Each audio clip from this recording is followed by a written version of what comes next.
Hello दोस्तों, कैसे हैं आप सभी। आशा करता हूं कि आप सभी अच्छे होंगे। आज हम आपके लिए electronics polytechnic electronics second semester के अप्लाइड फिजिक्स की परीक्षा के लिए एमसीक्यू क्वेश्चंस का पार्ट 2 लेकर आए हैं। चलिए स्टार्ट करते हैं। प्रश्न 1, आवेशित खोखले गोलाकार चालक के भीतर वैद्युत क्षेत्र की तीव्रता कितनी होती है। इसका सही आंसर है ए, 0 होती है। प्रश्न 2, विद्युत बल रेखाएं धन आवेश से चलकर ऋण आवेश पर समाप्त होती हैं। यह सही है या गलत है? तो इसका सही आंसर सही ए, ट्रू है।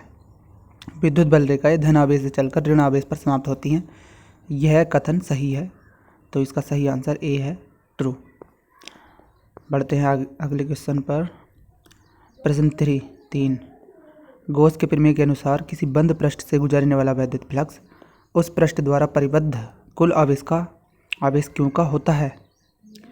तो इसका सही आंसर है बी, 1/ε0 गुना। प्रश्न 4, यदि किसी आवेश पर वैद्युत बल रेखाएं आकर मिलती हैं तो इस आवेश की प्रकृति होगी। इसका सही आंसर है बी, ऋणात्मक होगी। प्रश्न 5, यदि किसी बिंदु पर वैद्युत क्षेत्र 0 हो तो क्या उस बिंदु पर वैद्युत विभव भी 0 होगा। गलत। इसका सही आंसर बी है, फॉल्स है। प्रश्न 6, आर त्रिज्या के धातु के खोखले गोले की धारिता का सूत्र क्या होगा। इसका सही आंसर है ए, C = 4πε0 R, कैपिटल R। प्रश्न 7, संधारित्र की धारिता को बढ़ाया जा सकता है प्लेटों के क्षेत्रफल पर, प्लेटों के बीच की दूरी कम करके, प्लेटों के बीच परावैद्युत माध्यम पर, या सभी। तो इसका सही आंसर है डी, सभी पर। प्रश्न 8, प्रतिरोध R विभवांतर B व धारा I में क्या संबंध होता है। इसका सही answer R = B/I, B = IR। अतः इसका सही आंसर सी है, ये दोनों, ए व बी दोनों। प्रश्न 9, E पर आवेश की मात्रा होती है। इसका सही आंसर है ए, 1.6 × 10⁻⁻19 कूलम। प्रश्न 10, विशिष्ट प्रतिरोध का मात्रक है। तो विशिष्ट प्रतिरोध का मात्रक ओम मीटर होता है। तो इसका सही आंसर ए है, ओम मीटर। प्रश्न 11, समान लंबाई व समान क्षेत्रफल के नाइक्रोम व तांबे के तारों में से किसका प्रतिरोध अधिक होगा। इसका सही आंसर है बी, नाइक्रोम का। नाइक्रोम का प्रतिरोध अधिक होगा। प्रश्न 12, यदि किसी चालक की लंबाई 2 गुनी व क्षेत्रफल भी 2 गुना कर दिया जाए तो प्रतिरोध पर क्या प्रभाव पड़ेगा। तो इसका सही आंसर है बी, नहीं, प्रतिरोध पर कोई प्रभाव नहीं पड़ेगा।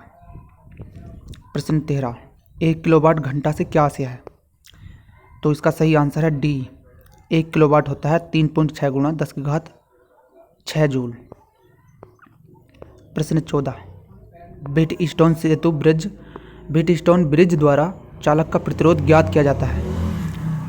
चालक का प्रतिरोध ज्ञात किया जाता है, यह सही है गलत है। तो यह सही है, इसका सही आंसर है ए, ट्रू। प्रश्न 15, धारा किस आवेश के प्रवाह की ओर प्रवाहित होती है। धनावेश, ऋणावेश, दोनों की ओर, या इनमें से कोई नहीं। इसका सही आंसर है ए, धनावेश की ओर। प्रश्न 16, ताप बढ़ाने पर सुचालक की वैद्युत चालकता बढ़ जाती है या घट जाती है। तो इसका सही आंसर बी है, घट जाती है। ताप बढ़ाने पर सुचालक की वैद्युत चालकता घट जाती है। प्रश्न 17, किरचॉफ का प्रथम नियम आधारित है। ए, ऊर्जा संरक्षण, बी, संवेग संरक्षण, सी, आवेश संरक्षण, या डी, द्रव्यमान संरक्षण। तो इसका सही आंसर सी है, आवेश संरक्षण पर। जो किरचॉफ का प्रथम नियम होता है वह आवेश संरक्षण के नियम पर आधारित होता है। प्रश्न 18, किरचॉफ का द्वितीय नियम आधारित है। ऊर्जा संरक्षण, संवेग संरक्षण, आवेश संरक्षण, या द्रव्यमान संरक्षण। तो इसका सही आंसर ए है, जो किरचॉफ का द्वितीय नियम है वह ऊर्जा संरक्षण के नियम पर आधारित होता है। प्रश्न 19, मीटर सेतु किस सिद्धांत पर कार्य करता है। तो इसका सही आंसर बी है, व्हीटस्टोन सेतु के सिद्धांत पर कार्य करता है। जो मीटर सेतु होता है वह व्हीटस्टोन सेतु के सिद्धांत पर कार्य करता है। अब चलते हैं प्रश्न 20 की ओर। प्रश्न 20, विद्युत फ्लक्स का मात्रक क्या होता है? न्यूटन मीटर स्क्वायर प्रति कूलम, या बी वोल्ट गुणा मीटर, या सी ए व बी दोनों, या डी न्यूटन मीटर प्रति कूलम। इसका सही आंसर सी है, ए व बी दोनों।